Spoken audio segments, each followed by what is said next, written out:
আসসালামু আলাইকুম প্রিয় শিক্ষার্থীরা, আজকে আমরা নবম দশম শ্রেণীর ইংলিশ ফর টুডে বই থেকে ইউনিট 7 লেসন 1 এর জয়নুল আবেদিনের যে প্যাসেজটি রয়েছে এটি আমরা বাংলা অর্থসহ পড়ব এবং অ্যাক্টিভিটি সি এর যে প্রশ্নগুলো রয়েছে এগুলো আমরা বাংলা অর্থসহ সলভ করব এবং একই সাথে এই প্যাসেজের যে কঠিন শব্দগুলো রয়েছে এই ভিডিও শেষে এগুলো আমরা এক নজরে দেখব, যাতে করে পরবর্তীতে তোমরা নিজেরাই এই প্যাসেজটি পড়ে বুঝতে পারো। তোমরা যদি এই ভিডিওটি গুরুত্ব সহকারে মনোযোগ দিয়ে দেখতে পারো তাহলে আশা করি এখানে আর কোনো ধরনের কনফিউশন বা কোনো ধরনের বাধা থাকবে না, তোমরা নিজেরাই পড়তে পারবে এবং বুঝতে পারবে। তাহলে আজকে আমাদের লেসন 1-এ রয়েছে Zainul Abedin the great artist, অর্থাৎ জয়নুল আবেদিন একজন সেরা বা মহান চিত্রশিল্পী। তো এখানে জয়নুল আবেদিন সম্পর্কে বেশ কয়েকটি তথ্য দেওয়া রয়েছে যেগুলো আমরা এই প্যাসেজটি পড়লেও বুঝতে পারবো। তাহলে আজকে আমরা মূলত পড়বো অ্যাক্টিভিটি বি এবং সি। তো অ্যাক্টিভিটি বি এ বলা হচ্ছে now read the text below, এখন নিচের পাঠ্যাংশটুকু পড়ো, and complete the activities that follow, এবং নিচের কার্যক্রমগুলো বা অ্যাক্টিভিটিসগুলো সম্পন্ন করো। তাহলে আমরা মূল প্যাসেজটি প্রথমে পড়ে ফেলি। Zainul Abedin 29 December 1914 to 28 May 1976 was a Bangladeshi painter, অর্থাৎ জয়নুল আবেদিন যে 29 ডিসেম্বর 1914 সালে জন্মগ্রহণ করেন এবং 28 মে 1976 সালে মৃত্যুবরণ করেন, তিনি ছিলেন একজন বাংলাদেশি চিত্রশিল্পী। He had an extraordinary talent, এবং তার ছিল একটি অসাধারণ প্রতিভা। অ্যান্ড ওয়াজ ইন্টারন্যাশনালি রিকগনাইজড, এবং তিনি ছিলেন আন্তর্জাতিকভাবে স্বীকৃত ফর হিজ পেইন্টিংস, তার চিত্রকর্মের জন্য বা তার চিত্রশিল্পীর জন্য। হি বিকেম ওয়েল নোন, তিনি ব্যাপক পরিচিতি লাভ করেন ইন 1944 1944 সালে through his series of paintings, তার একটি ধারাবাহিক সিরিজের মধ্য দিয়ে on the great man-made famine in Bengal, অর্থাৎ বাংলার ভয়াবহ মানবসৃষ্ট দুর্ভিক্ষর উপর বা দুর্ভিক্ষ নিয়ে during British colonial rule, British ঔপনিবেশিক শাসনামলে। তো এইখানে বলা হলো যে জয়নুল আবেদিন তিনি 29 ডিসেম্বর 1914 সালে জন্মগ্রহণ করেন এবং 28 মে 1976 সালে মৃত্যুবরণ করেন। তিনি ছিলেন একজন বাংলাদেশি চিত্রশিল্পী। তার ছিল অসাধারণ প্রতিভা এবং তার চিত্রকর্মের জন্য তিনি আন্তর্জাতিকভাবে স্বীকৃতি লাভ করেছিলেন। 1944 সালে ব্রিটিশ ঔপনিবেশিক শাসনামলে বাংলার ভয়াবহ মানবসৃষ্ট দুর্ভিক্ষ হয় এবং সেটা নিয়ে তার আঁকা ধারাবাহিক চিত্রকর্মের মাধ্যমে তিনি ব্যাপক পরিচিতি লাভ করেন। He played a vital role, তিনি একটি গুরুত্বপূর্ণ ভূমিকা পালন করেন in the art movement in বাংলাদেশে শিল্প আন্দোলনে, and was the founding principal, এবং তিনি প্রতিষ্ঠাতা অধ্যক্ষ ছিলেন of the government institute of arts, কিসের? সরকারি ইনস্টিটিউট অফ আর্টসের, now faculty of fine arts, যেটা বর্তমানে চারুকলা অনুষদ অ্যাট ইউনিভার্সিটি অফ ঢাকা বিশ্ববিদ্যালয়ের। His paintings on Bengal famine, অর্থাৎ তার চিত্রকর্ম অর্থাৎ বাংলার দুর্ভিক্ষের উপর, আর considered as his most characteristic works, অর্থাৎ তার যে শিল্পকর্মগুলো রয়েছে তার মধ্যে এই বাংলার দুর্ভিক্ষ নিয়ে আঁকা চিত্রকর্মগুলো ছিল সবচেয়ে বৈশিষ্ট্যপূর্ণ এবং সেই হিসেবেই বিবেচিত হতো। তো এখানে আমরা দেখলাম যে এই জয়নুল আবেদিন তিনি বাংলাদেশের শিল্প আন্দোলনের গুরুত্বপূর্ণ ভূমিকা পালন করেন এবং ঢাকা বিশ্ববিদ্যালয়ের চারুকলা সরকারি চারুকলা ইনস্টিটিউটের প্রতিষ্ঠাতা অধ্যক্ষ ছিলেন, যেটা হচ্ছে বর্তমানে চারুকলা অনুষদ। এরপর হচ্ছে বাংলার দুর্ভিক্ষ নিয়ে আঁকা তার চিত্রকর্মগুলোর মধ্যে সবচেয়ে বৈশিষ্ট্যপূর্ণ কাজ ছিল হচ্ছে এই বাংলার দুর্ভিক্ষ।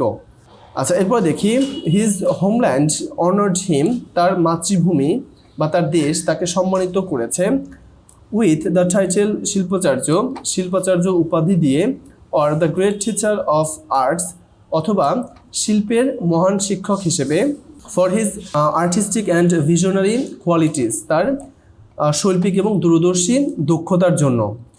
আচ্ছা, এরপর হি ওয়াজ দ্য পায়োনিয়ার, তিনি ছিলেন একজন অগ্রদূত of the modern art movement, আধুনিক শিল্প আন্দোলনের, অ্যান্ড ওয়াজ রাইটলি কনসিডার্ড, এবং তাকে যথার্থভাবে মূল্যায়ন করা হয় বা বিবেচনা করা হয় as the founding father of Bangladeshi modern arts, অর্থাৎ ফাউন্ডিং ফাদার মানে হচ্ছে প্রতিষ্ঠাতা জনক, বাংলাদেশি মডার্ন আর্টস হচ্ছে বাংলাদেশের আধুনিক শিল্পকলা, অর্থাৎ তাকে যথার্থভাবে বাংলাদেশি আধুনিক শিল্পকলার প্রতিষ্ঠাতা জনক হিসেবে বিবেচনা করা হয়।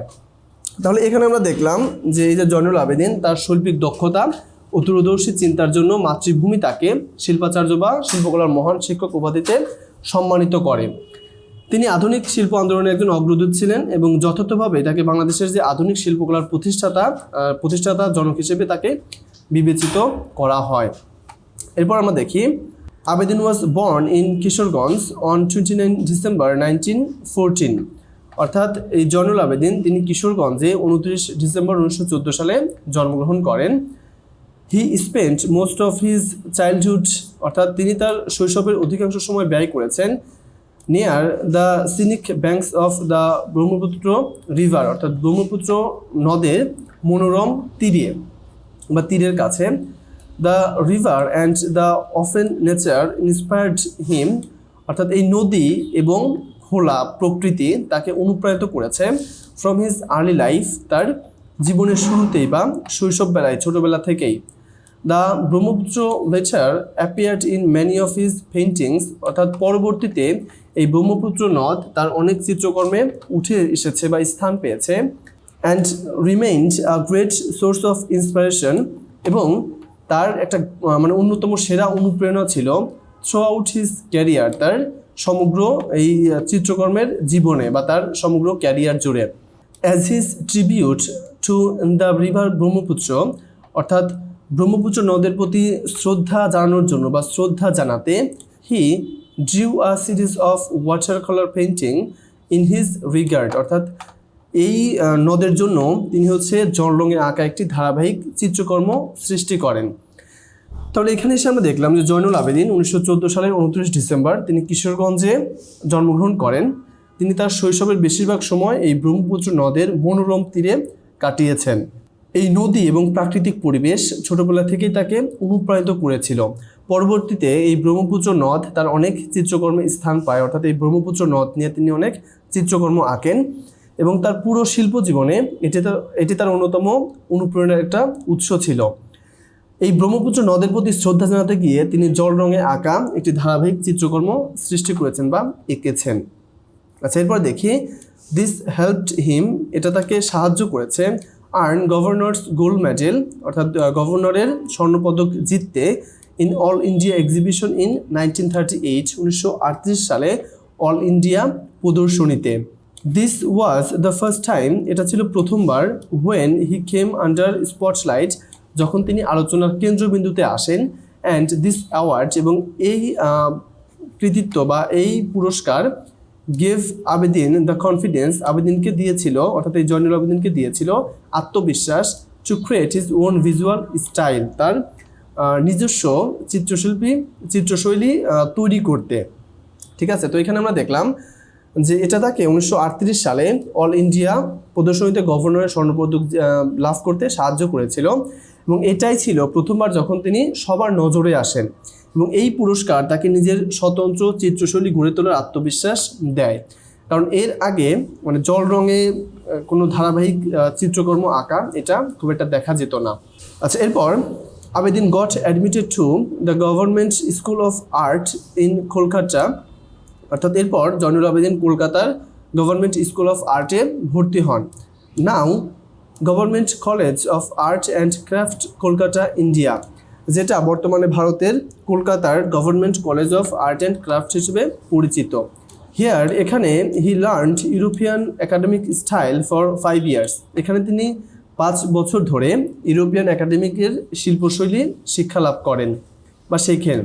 লেটার, পরবর্তীতে he joined the faculty of the same school, এবং পরবর্তীতে তিনি ওই স্কুলেরই অনুষদে যোগ দেন আফটার হিজ গ্র্যাজুয়েশন, তার স্নাতক সম্পন্ন করার পর, আমরা যেটাকে বলি অনার্স। ঠিক আছে, তো এখানে এসে আমরা দেখলাম জয়নুল আবেদিন কলকাতার গভর্নমেন্ট স্কুল অফ আর্টে ভর্তি হন, যেটা বর্তমানে government college of art and craft Kolkata Bharat হিসেবে পরিচিত। সেখানে তিনি 5 বছর ধরে ইউরোপিয়ান একাডেমিক শিল্পশৈলী শিক্ষা লাভ করেন। পরবর্তীতে স্নাতক সম্পন্ন করার পর তিনি একই প্রতিষ্ঠানের অনুষদে যোগ দেন। অনুষদে যোগ দেওয়া বলতে শিক্ষক হিসেবে যোগ দেওয়া, এটা বুঝে থাকতে পারো। আচ্ছা, এরপর he was the first Muslim student, তিনি ছিলেন প্রথম মুসলিম শিক্ষার্থী to obtain first class with distinction, অর্থাৎ যে বিশেষ কৃতিত্বের সঙ্গে প্রথম শ্রেণী অর্জন করে ফ্রম দ্য স্কুল, এই স্কুল থেকে। ইন 1951 সালে Zainul went to London to study at Slade school of art for 2 years। অর্থাৎ জয়নুল আবেদিন গিয়েছিল কোথায়? লন্ডনে স্লেজ স্কুল অফ আর্টে 2 বছর শিক্ষালাভ করতে। From the dissatisfaction of oriental style, অর্থাৎ প্রাচ্যের এই ধারার প্রতি তিনি অসন্তুষ্ট হয়ে বা অসন্তুষ্টি থেকে, and the limitations of European academic style, এবং এই ইউরোপিয়ান একাডেমিক ধারার সীমাবদ্ধতা দেখে হি ওয়াজ অ্যাট্রাক্টেড টু রিয়ালিজম, তিনি বাস্তববাদিতায় আকৃষ্ট হন। তো এখানে আমরা দেখলাম যে তিনি ওই প্রতিষ্ঠান থেকে বিশেষ কৃতিত্ব সহ প্রথম শ্রেণী অর্জনকারী প্রথম মুসলিম শিক্ষার্থী ছিলেন। এইখানে ওই প্রতিষ্ঠানের মধ্যে কোন প্রতিষ্ঠান? এই যে গভর্নমেন্ট স্কুল অফ আর্ট, ঠিক আছে। এখানে তিনি কী করেন? 5 বছর ধরে পড়াশোনা করেন। তো সেখান থেকে তিনি প্রথম শ্রেণী অর্জনকারী প্রথম মুসলিম শিক্ষার্থী ছিলেন। 1951 সালে তিনি 2 বছরের জন্য লন্ডনের স্লেজ স্কুল অফ আর্টে পড়াশোনা করতে যান। এরপর হচ্ছে প্রাচ্য শিল্পশৈলীর প্রতি অসন্তুষ্ট হয়ে এবং ইউরোপিয়ান যে একাডেমিক শিল্পশৈলী সেটার সীমাবদ্ধতা উপলব্ধি করে তিনি বাস্তবধর্মী শিল্পের প্রতি আকৃষ্ট হন। এরপর after his return from London, অর্থাৎ লন্ডন থেকে ফিরে এসে he started a new style called Bengali style, তিনি একটা নতুন ধারা শুরু করেন, যেটার নাম হচ্ছে বেঙ্গলি স্টাইল বা বাঙালি ধারা। লেটার পরবর্তীতে হি রিয়ালাইজড, তিনি উপলব্ধি করেন the limitations of Bengali style, এই বেঙ্গল ধারার সীমাবদ্ধতা। অর্থাৎ প্রথমে তিনি ইউরোপিয়ান একাডেমিক শিল্পশৈলীর সীমাবদ্ধতা উপলব্ধি করলেন, পরবর্তীতে তিনি নিজে একটা বেঙ্গলি স্টাইল চালু করলেন এবং তারপরে তিনি দেখলেন যে এই বেঙ্গলি স্টাইলের কিছু সীমাবদ্ধতা রয়েছে। দেয়ারফর তাই he went back to nature, তিনি প্রকৃতিতে ফিরে যান। Rural life and the daily struggles of men, অর্থাৎ গ্রামীণ জীবন এবং মানুষের দৈনন্দিন সংগ্রাম। টু মেক আর্ট, অর্থাৎ এটাকে শিল্পে অঙ্কন করতে বা শিল্প তৈরি করতে। দ্যাট উড বি রিয়েলিস্টিক, যেটা হতে পারে বাস্তবধর্মী, বাট মডার্ন ইন অ্যাপিয়ারেন্স, কিন্তু বাহ্যিকভাবে এটা কি দেখাবে? আধুনিক দেখাবে বা আধুনিক রূপ ধারণ করে। তো এখানে এসে আমরা দেখলাম যে তিনি লন্ডন থেকে ফিরে এসে বেঙ্গল স্টাইল নামে নতুন একটা শিল্পধারা শুরু করেন। পরে তিনি এই শিল্পধারার সীমাবদ্ধতা উপলব্ধি করেন বা বুঝতে পারেন। তাই তিনি আবার প্রকৃতি ও গ্রামীণ জীবন এবং মানুষের দৈনন্দিন সংগ্রামের দিকে ফিরে যান, যাতে তার শিল্পকর্ম বাস্তবধর্মী হলেও আধুনিক রূপ ধারণ করে। অর্থাৎ সেটা মানুষের গ্রামীণ জীবন, ঠিক আছে, প্রকৃতি, এরপর মানুষের দৈনন্দিন সংগ্রাম, এগুলো নিয়ে তিনি চিত্র আঁকেন, কিন্তু এটা বাস্তবধর্মী, বাট এটা আধুনিক। আচ্ছা, এখানে আমরা বেশ কিছু তার চিত্রকর্ম দেখতে পাচ্ছি, যেমন স্ট্রাগল সংগ্রাম, এরপর রেবেল কাউ মানে একজন বিদ্রোহী গরু, এরপর রেবেল ক্রো বিদ্রোহী কাক, এরপর লেবারার ক্রাপল অর্থাৎ শ্রমিক যুগল, এরপর ফেমিন স্ক্রেচ মানে দুর্ভিক্ষের রেখাচিত্র। এরপর ইন 1943 সালে he painted a series of sketches on the manmade famine, অর্থাৎ এরপর তিনি একটি ধারাবাহিক রেখাচিত্র আঁকেন মানবসৃষ্ট দুর্ভিক্ষের উপর। Which had spread through out Bengal, যেটা সারা বাংলায় ছড়িয়ে পড়ে। The famine killed thousands of people, এবং এই দুর্ভিক্ষে হাজার হাজার মানুষ মারা যায়। The devastating famine touched his heart, এবং এই ভয়াবহ দুর্ভিক্ষ তার হৃদয়ে আঘাত করে বা হৃদয়ে গভীরভাবে স্পর্শ করে। He used Chinese ink and brush, তিনি চীনা কালি ও তুলি ব্যবহার করেন। অ্যান্ড ড্রিউ স্কেচেস, এবং চিত্র আঁকেন। অফ দ্য ডিভাস্টেশনস, এই ধ্বংসযজ্ঞের। Of the famine on cheap packaging paper, এই দুর্ভিক্ষের ধ্বংসযজ্ঞের তিনি এই চিত্র আঁকেন কিসের উপর? সস্তা মোড়ানো কাগজে, ঠিক আছে, অর্থাৎ যে কাগজের দাম খুবই কম, কারণ সেই সময় কি চলছিল? দুর্ভিক্ষ চলছিল। তো এখানে এসে আমরা দেখলাম যে 1943 সালে তিনি যে চিত্রকর্ম আঁকেন মানবসৃষ্ট দুর্ভিক্ষের উপর ধারাবাহিক একটা রেখাচিত্র আঁকেন, সেটা সারা বাংলায় ছড়িয়ে পড়ে। এবং এই দুর্ভিক্ষটা ছিল 1943 থেকে 1944 সালে, যেখানে বলা হয় যে 8 লক্ষ থেকে প্রায় 37 লক্ষ মানুষ মারা যায়, ঠিক আছে। তো এই দুর্ভিক্ষে কী হয়? হাজার হাজার মানুষ মারা যায়। ভয়াবহ দুর্ভিক্ষ তার হৃদয়কে গভীরভাবে স্পর্শ করেছিল। তিনি চীনা কালি ও তুলি ব্যবহার করে সস্তা মোড়ানোর কাগজে দুর্ভিক্ষের ধ্বংসযজ্ঞের চিত্র এঁকেছিলেন। অর্থাৎ এটা ছিল তার এক ধরনের প্রতিবাদ। এরপর the series of those sketches are known as famine sketches, অর্থাৎ এই ধারাবাহিক রেখাচিত্রগুলো বা ওই চিত্রকর্মগুলো দুর্ভিক্ষের চিত্র নামে পরিচিত ছিল। সো দোজ স্ক্রেচেস, এই রেখাচিত্রগুলোর মধ্য দিয়ে হি ড্রিউ, তিনি অঙ্কন করেন the helplessness and deprivation of the poor people, অর্থাৎ গরিব মানুষের বঞ্চনা এবং অসহায়ত্ব, দেয়ার মিজারিজ, তাদের দুর্ভোগ, and death without having food, এবং খাদ্যের অভাবে মৃত্যুর চিত্র। He painted those starving people, তিনি হচ্ছে সেই সব অনাহারে থাকা মানুষের ছবি আঁকেন, who were dying by the road side, যারা রাস্তার ধারে বা রাস্তার পাশে অনাহারে মৃত্যু পথযাত্রী বা মানে মারা যাচ্ছিল এরকম। তো এইখানে বলা হলো যে এই ধারাবাহিক রেখাচিত্রগুলো দুর্ভিক্ষের চিত্র নামে পরিচিত, অর্থাৎ তিনি যে এই যে সস্তা মোড়ানোর কাগজে চীনা কালি ও তুলি দিয়ে ব্যবহার করে যে চিত্রকর্মগুলো আঁকছিলেন দুর্ভিক্ষের উপর, এটা হচ্ছে ফেমিন স্ক্রেচেস বা দুর্ভিক্ষর চিত্র নামে পরিচিত। তো এসব চিত্রের মধ্য দিয়ে তিনি দরিদ্র মানুষের অসহায়ত্ব, বঞ্চনা, দুর্ভোগ এবং মানুষের অভাবে এবং খাদ্যের অভাবে মৃত্যুর চিত্র তুলে ধরেন। এরপর হচ্ছে তিনি রাস্তার পাশে অনাহারে মৃত্যু পথযাত্রী মানুষের ছবিও এঁকেছিলেন। এখানে আমরা এই ছবিটাতে কিন্তু সেটা বুঝতে পারি, ঠিক আছে, যেখানে রাস্তার পাশে পড়ে থাকা অনাহারে মরা মানুষের দুর্ভিক্ষের চিত্র তিনি তুলে ধরেন। This sketches are his most remarkable works, অর্থাৎ এই চিত্রকর্মগুলো ছিল তার হচ্ছে উল্লেখযোগ্য কাজ, হুইচ স্প্রেড হিজ নেম, যে যার ফলে তার নাম ছড়িয়ে পড়ে, and fame around the world, এবং খ্যাতি ছড়িয়ে পড়ে কোথায়, অ্যারাউন্ড দ্য ওয়ার্ল্ড, সারা বিশ্বে। As a famous and humanitarian artist, অর্থাৎ একজন বিখ্যাত এবং মানবতাবাদী শিল্পী হিসেবে। Abedin not only documented the famine, Abedin শুধুমাত্র এই দুর্ভিক্ষকেই লিপিবদ্ধ করেননি, but also showed is sinister face, এবং এটার যে ভয়ঙ্কর দিক ছিল, রূপ ছিল, সেটাও দেখান বা তুলে ধরেন। থ্রো স্ক্রেটাল ফিগার্স অফ পিপল, মানুষের কঙ্কালসার চিত্রের মধ্য দিয়ে, faded to die of starvation, যারা হচ্ছে মানে অনাহারে মারা যাচ্ছিল।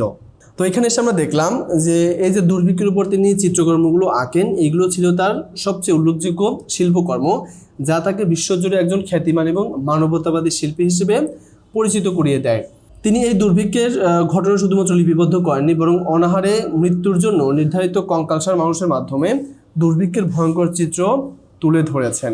এরপর হি ডিপিক্টেড দ্য ইনহিউম্যান স্টোরি, তিনি একটি অমানবিক মানে গল্প তুলে ধরেছেন বা চিত্রিত করেছেন, উইথ ভেরি হিউম্যান ইমোশনস, অত্যন্ত মানবিক আবেগ দিয়ে। This drawing became iconic images, এবং এই রেখাচিত্রগুলো কি হয়, প্রতীকী ছবি, অফ হিউম্যান সাফারিংস, মানুষের দুর্ভোগের। দিস স্ক্রেচেস হেল্পড হিম, এই চিত্রকর্মগুলো তাকে সাহায্য করেছিল, to find his way into a realistic approach, তার বাস্তবধর্মী ধারা বা দৃষ্টিভঙ্গি খুঁজে পেতে, that focused on human sufferings, যেটার কেন্দ্রবিন্দুতে ছিল মানুষের দুর্ভোগ, স্ট্রাগল, সংগ্রাম, অ্যান্ড প্রোটেস্ট, এবং প্রতিবাদ। আচ্ছা, তাহলে এখানে আমরা দেখলাম যে তিনি অত্যন্ত মানবিক আবেগ দিয়ে এই অমানবিক ঘটনার চিত্র তুলে ধরেছেন, অর্থাৎ এই দুর্ভিক্ষের চিত্র তুলে ধরেছেন। তার এসব ছবি মানুষের দুর্ভোগের প্রতীকী চিত্রে পরিণত হয়েছে।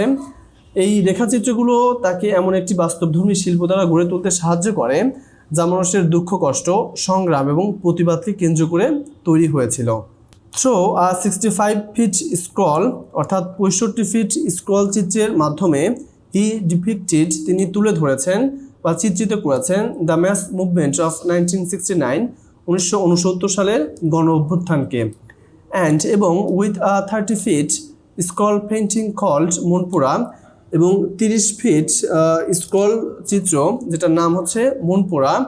হি শোড দ্য ডিভাস্টেটিং সাইক্লোন, তিনি হচ্ছে ভয়ঙ্কর ঘূর্ণিঝড়কে তুলে ধরেছেন, অফ 1917, 1970 সালের, and the sufferings of the people, এবং মানুষের দুর্ভোগ।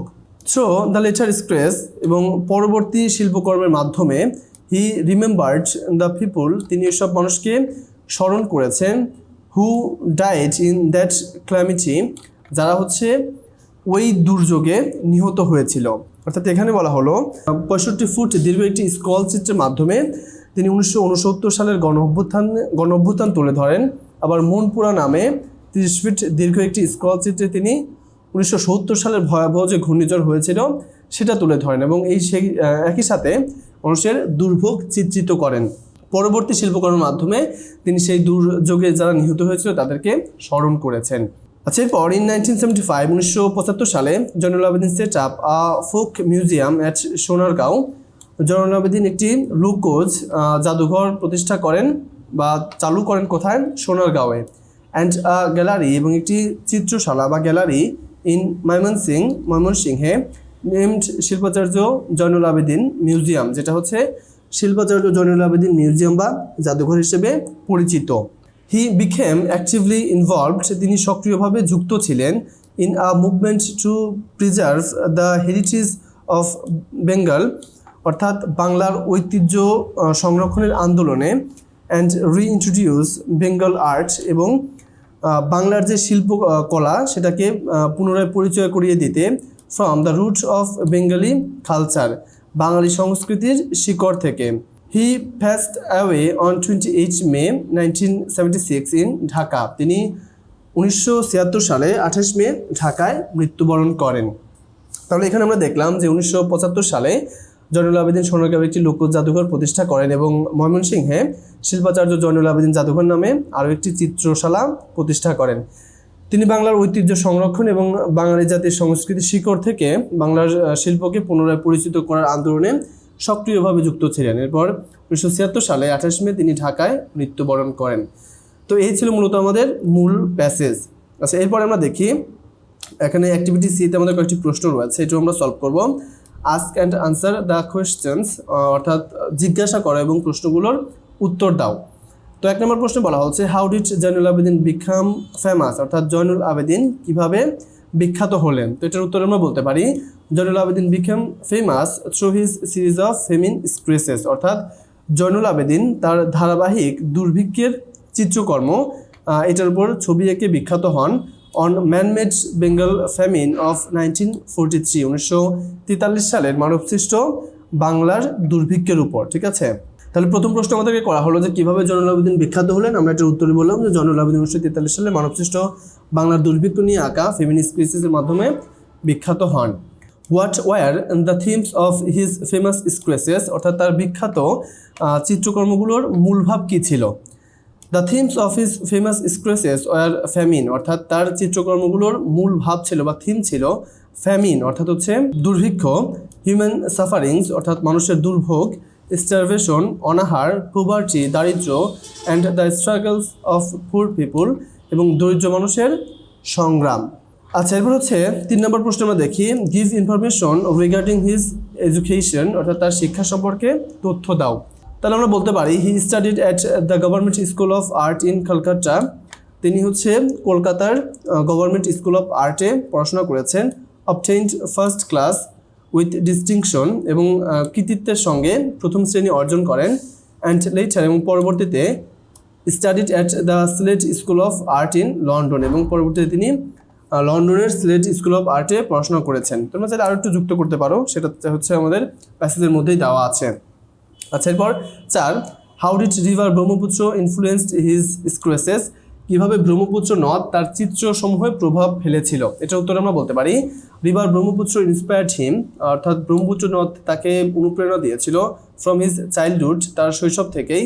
And appeared in many of his paintings, এবং তার অনেক চিত্রকর্মে এটা উঠে এসেছে থ্রু আউট হিজ ক্যারিয়ার, তার সমগ্র ক্যারিয়ার জুড়ে। আচ্ছা, এরপর after the failure of Bengal style, অর্থাৎ এই যে বাঙালি ধারা তিনি চালু করলেন, এটা ব্যর্থ হওয়ার পর which style did he adopt for his sketches, তিনি কোন ধারা কোন চিত্রশৈলী গ্রহণ করেছিলেন, হোয়াই এবং কেন। এটার উত্তর আমরা বলতে পারি হি অ্যাডপ্টেড রিয়েলিস্টিক স্টাইল, অর্থাৎ তিনি একটি বাস্তবধর্মী ধারা গ্রহণ করেন। বিকজ, কারণ he wanted to portray nature, কারণ তিনি চেয়েছিলেন প্রকৃতি তুলে ধরতে।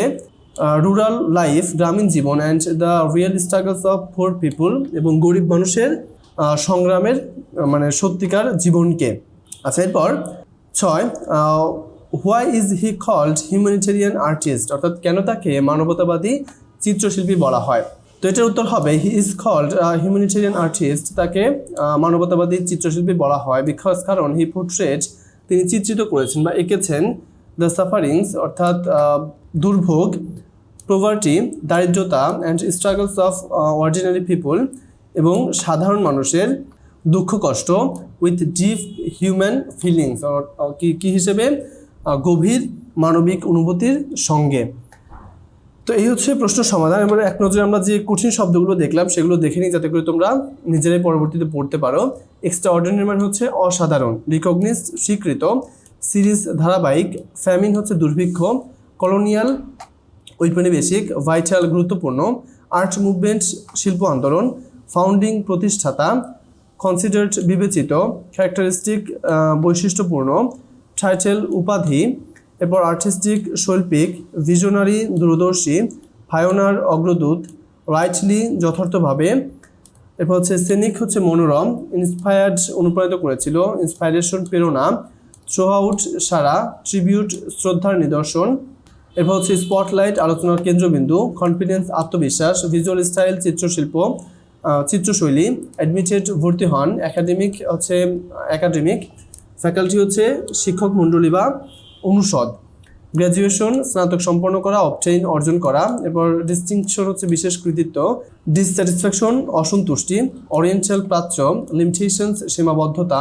অ্যাট্রাক্টেড আকৃষ্ট হন, রিয়েলিজম বাস্তবধর্মী, এরপর রিয়ালাইজড উপলব্ধি করেন, দেয়ারফর তাই, রুরাল গ্রামীণ, স্ট্রাগলস সংগ্রাম, অ্যাপিয়ারেন্স বাহ্যিক রূপ, স্ক্রেসেস রেখাচিত্র, থ্রু আউট সারা, ডিভাস্টেটিং ভয়াবহ, ডিভাস্টেশনস ধ্বংসযজ্ঞ, হেল্পলেসনেস অসহায়ত্ব, ডিপ্রিভেশন বঞ্চনা, মিজারিস দুর্ভোগ, স্টারভেশন অনাহারে থাকা, রিমার্কেবল উল্লেখযোগ্য, হিউম্যানিটেরিয়ান মানবতাবাদী, ডকুমেন্টেড লিপিবদ্ধ করেছেন, সিনিস্টার ভয়ঙ্কর, স্ক্রিলেটার হচ্ছে কঙ্কালসার, স্টারভেশন অনাহার, ডিপিক্টেড চিত্রিত করেছেন, ইনহিউম্যান অমানবিক, ইমোশনস আবেগ, আইকনিক প্রতীকী, সাফারিংস দুর্ভোগ, রিয়েলিস্টিক বাস্তবধর্মী, অ্যাপ্রোচ ধারা, ফোকাসড কেন্দ্রিত, প্রোটেস্ট প্রতিবাদ, স্ক্রল হচ্ছে স্ক্রল চিত্র, সাইক্লোন ঘূর্ণিঝড়, ক্যালামিটি হচ্ছে দুর্যোগ, গ্যালারি চিত্রশালা, অ্যাক্টিভলি ইনভলভ সক্রিয়ভাবে যুক্ত, প্রিজার্ভ সংরক্ষণ করা, হেরিটেজ ঐতিহ্য, রিইন্ট্রোডিউস মানে হচ্ছে পুনরায় পরিচিত করানো। তো শিক্ষার্থীরা, এই ছিল আমাদের আজকের ভিডিও। আশা করি ভিডিওটি তোমাদের কাজে লেগেছে। ভিডিওটি ভালো লাগলে অবশ্যই লাইক, কমেন্ট এবং সাবস্ক্রাইব করতে ভুলো না। দেখা হবে অন্য একটি ভিডিওতে। সবাই ভালো থাকো, এবং পরবর্তীতে কোন লেসনের উপর ভিডিও দেখতে চাও সেটি কিন্তু কমেন্ট করে জানাতে পারো। সো আজ এই অবধি, আল্লাহ হাফেজ।